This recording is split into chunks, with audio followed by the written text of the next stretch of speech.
ગેરકાયદે દારૂનું વેચાણ અને હેરફેર રોકવા માટેનો મોટો નિર્ણય લેવામાં આવ્યો છે। રાજ્યના પોલીસ વિભાગે લીધો સૌથી મહત્વપૂર્ણ નિર્ણય। દારૂ સાથે ઝડપાયેલા વાહનોની હવે હરાજી કરવામાં આવશે।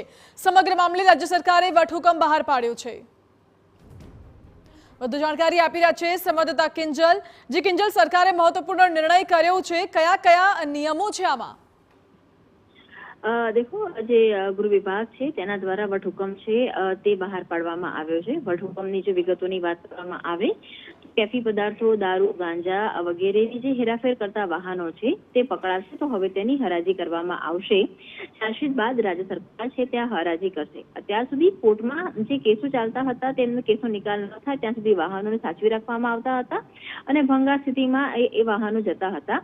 હવે જે પ્રકારે દારૂની ગેરકાયદેસર દારૂની જે પ્રકારની વાત ગુજરાતમાં ચાલી રહી છે તેની સાથે જે રીતે બુટલેગરો બેફામ બન્યા છે ત્યારે એવી જે વટહુકમ છે તે બહાર પાડવામાં આવ્યો છે અને જેની અંદર હવે દારૂની હેરાફેરી સાથે પકડાતા જે વાહનો છે તેની હરાજી છે તે કરવામાં આવશે અને આગામી સમયમાં જ કેમ કે વટહુકમ બહાર પાડવામાં આવ્યો છે એટલે જ આગામી સમયમાં ઓગસ્ટના અંતની અંદર જ્યારે વિધાનસભામાં ગૃહ જે કાર્યરત થશે ત્યારે તેને લઈને સુધારા બિલ પણ છે તે સરકાર રજૂ કરશે।